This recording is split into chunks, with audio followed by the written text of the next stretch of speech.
Why is there such a big problem with arm pump in MotoGP? So this was from the MotoGP side. Arm pump, it's the most common issue faced by many modern day motorcycle racers. Last weekend, referring to a race last year, we saw Fabio Quartararo's Spanish GP dramatically unraveled because of it, and its onset is something that can't really be explained. The Frenchman had no issues throughout the weekend, then all of a sudden on Sunday, the dreaded arm pump returned. So this would lead you to believe that arm pump is some sort of mystical experience that comes and goes. You rock up to some rides and it happens to be there, you rock up to other rides and it's not there. So this leads you to believe that it's out of your control. There's nothing you can do to fix it. Some people get it and it stays, and some people don't get it and they never have a problem. 2020 was, this is Fabio Quartararo. 2020 was perfect, 0 problems. 25 laps, I was feeling good, not even a small amount of pain.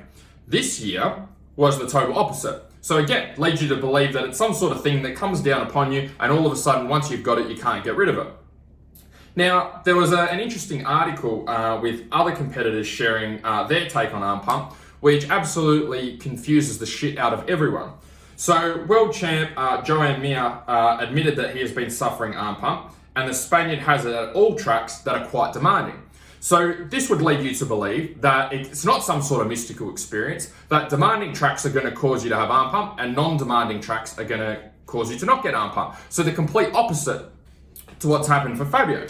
Now, to confuse you even more, this is from Jack Miller. So it was quite clear after the scans that there was a lot of pressure in my right arm. And this is referring to pressure testing in the compartment in the forearm. On Tuesday, we got it done, referring to arm pump surgery. So this would lead you to believe that it doesn't matter about the track, it's not some sort of mystical experience. This would lead you to believe that the only way to get rid of arm pump is to have arm pump surgery, and if there's a specific number or a certain amount of pressure in a specific compartment in your body, the only way to alleviate that pressure is to cut the fascia or to create more space and to go and get arm pump surgery. Now, to confuse the process even more, this is Alex Espargaro. This is referring to Jerez last year. The race was close to 20 seconds faster than last year's race. It means because the bike's acceleration is just unbelievable. I'm sure there's a bit of translation problems there. From one small corner to the other, you'll arrive to more than 200 kilometers an hour. So you have to handle it, and it's very difficult. I didn't suffer in Jerez in the past. So what Alex is saying is that, hey, the bikes have progressed, they've got a lot more power, they've got a lot more speed, we're braking a lot harder, our bodies are under a lot more pressure. I didn't have a problem at Jerez last year, I had a big problem this year, so obviously it's the progress in bikes. So that would lead you to believe that none of the previous people are right. It's not a mystical experience. It's not something that can be sorted out with arm pump surgery. It's got nothing to do with the different tracks. The thing that actually causes arm pump is the development of the bikes and then being quicker and faster over the years. Now, to confuse the process even further, Maverick Vinales, referring to Jerez again. Jerez normally is one of the toughest tracks for the arms, but on my side, I've never had any problem with that, referring to arm pump. So for Maverick Vinales, he hasn't had to deal with major issues of arm pump. So this would lead you to believe then back to the start, okay, maybe it is a mystical experience. Maybe some riders do get arm pump and some don't. Or maybe it's just in your DNA or your genetics. Some people are born with arm pump and some people aren't. How crazy is that? Now, this is Miguel Oliveira. Let's confuse things again. My first year of Moto 2, I couldn't ride. I was just a passenger. Basically every race, every racetrack, referring to arm pump. So I got the surgery at the end of that season, referring to arm pump surgery, and immediately when I jumped back on the bike, I felt like another rider. So he's had the surgery, he's jumped back straight on the bike, and he said that he felt amazing and arm pump hasn't been an issue. Now, in that exact same interview, literally a couple of paragraphs down, so that would lead you to believe the only way to fix it is surgery, and you get surgery and problem solved. But then a couple of paragraphs down, he said, even with the surgery, sometimes I get more, referring to arm pump, sometimes I get less.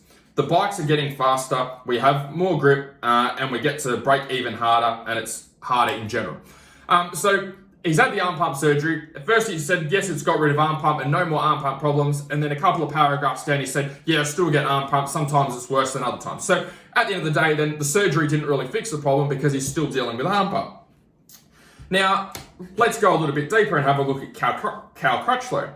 So Cal Crutchlow has had the pinnacle of arm pump surgery, which is not just cutting the fascia and creating more space, it's actually removing all of the fascia from his arm in the first place. So there's no fascia in there at all, which is a big procedure. I had arm pump at Brno. I didn't really have it in the first Austria race, and then in the second I had it again. But obviously I went for the checks first with the MRI scanner. We could see a lot of compression in there. So again, referring to pressure testing. So when they opened it, they said they could see a new fascia forming over the top and took out everything. Well, who would have thought, okay? Someone has given us body parts for a specific reason, and we're removing those body parts, and the body part has started to grow back, which is the fascia. So this would lead you to believe that fascia is terrible, and we need to remove fascia from our body because that's the thing that's causing us arm pump. So then that discredits all of the other things referring to tracks, referring to bikes progressing, referring to having a mystical experience. And that's saying fascia is bad, pull all the fascia out of your body, get it out of there, it's a waste of space. Who knows why it got put in our bodies in the first place? And that's going to solve all of your arm pump problems. But funnily enough, Cal Crutchlow has been in twice for this surgery. So obviously the first time, it hasn't actually fixed the problem. Now, for those of you that are new to the channel, my name is Andrew Hammer. I've helped hundreds of riders and racers from around the world get race fit and race ready.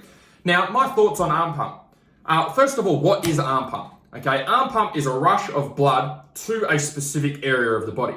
Now, arm pump is specific to the arms. However, you can get that same feeling of pump in any other area of the body. You can get a calf pump, you can get a chest pump, you can get a core pump, you can get a back pump, you can get whatever pump you want to get in a specific muscle group, you can get a pump in that muscle. It is not specific to the forearms. So that leads me to my next point. What causes this pump in the arms? And the thing that causes the pump is overuse. So if I go to the gym and I do a squat, probably going to feel okay. I go to the gym and I do 1,000 squats, my legs are going to start to get a pump if I'm not used to doing that level of squatting or that level of volume. How does this transfer over to MotoGP and riding in general? Same thing, okay? The arm pump that a rider is getting out on the bike is due to the arms being overworked and the grip being overworked on the bike.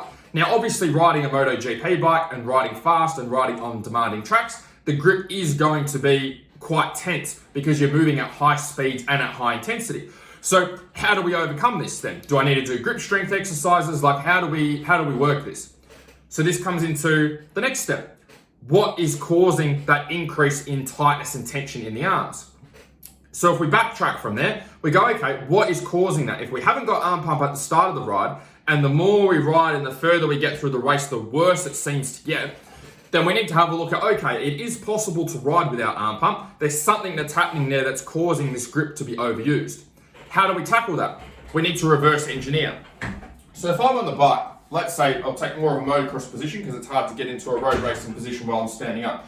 Let's say, while I'm on video. So let's say I'm in a rough attack position like this. I've got my arms on the handlebars, I've got my legs gripping me on the bike. Now at the start of the ride when I'm fresh, I've got my whole body working together as one system. I've got my legs gripping on, okay, they're fresh, I've got my core working, I've got my upper back working, I've got my arms working. Everything from head to toe is working really, really well to hold me on that bike. So when I'm turning on the bike, when I'm braking, when I'm accelerating, the thing that's holding me on the bike is my whole body. I've got all of these muscle groups working together to help to hold me on the bike and resist or work with the G-force on the bike.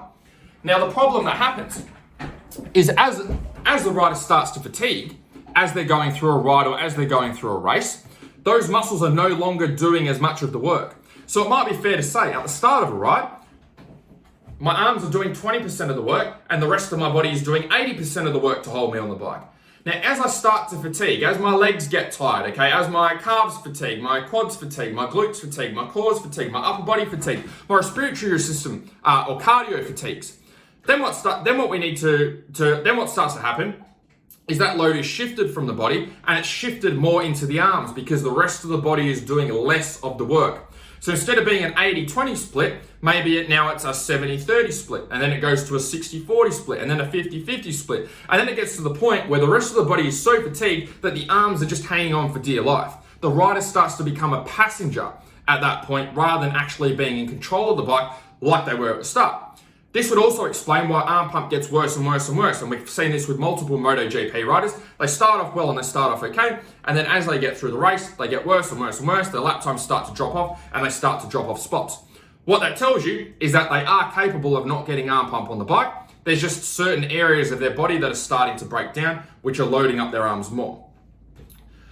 First thing we need to know there is there's two types of arm pump. Okay, there's type 1 and type 2. Type 1 arm pump happens at the start of a ride instantly. It's worse at the start, gets better as you keep riding. Type 2 arm pump is the opposite. Starts off good at the start of the ride with no arm pump and gets progressively worse as you keep riding. How do you fix type 1 arm pump? It's a warming up issue. Exactly like if you go to the gym and do no warm up and get on the rowing machine and try and go flat out as hard as you can, you will get a similar sensation. The muscles aren't warm and they're not elastic and they're not strong, they're not pliable, they're not doing the job that they need to do. They're not making your body strong. So how do you overcome that? You need to warm up properly, okay? A lot of people just jump on the bike and don't do an adequate warm up that are going to get them ready for the demands of riding and racing. So how do you do this? You can do things like 10 push-ups, 10 squats for 3 rounds. It's just promoting blood flow. You can do some stretches through your forearms and through your wrists to be able to get you prepared. But overall, we're trying to get blood flow increased. We're trying to get your muscles warm. Because when your muscles are warm, they're more elastic. They can also contract and relax a lot better, which means it makes you a lot stronger. If you're stronger when you go on ride, you can hold yourself in certain positions on the bike a lot easier with a lot less energy.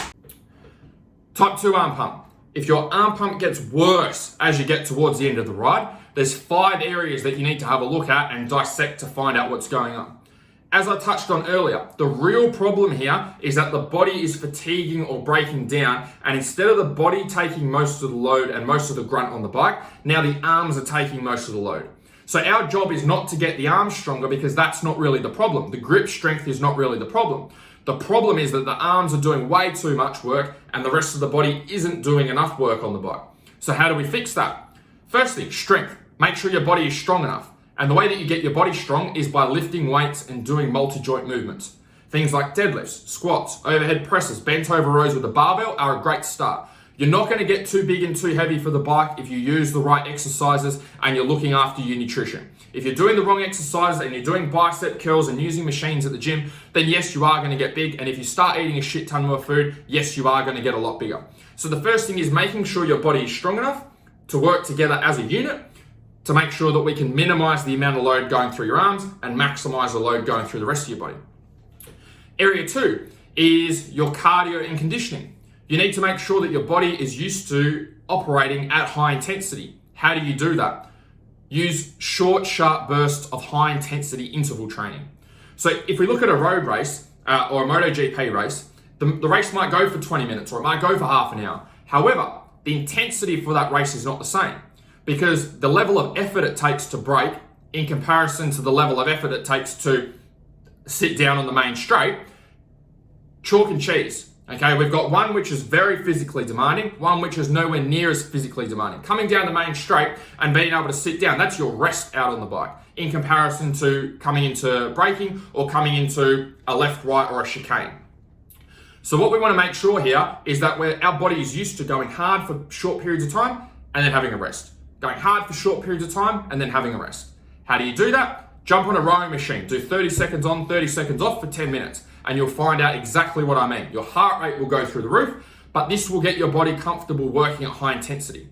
If you're not comfortable working at high intensity, what's going to happen is when you go and ride and race, you're going to fatigue very quickly under racing conditions.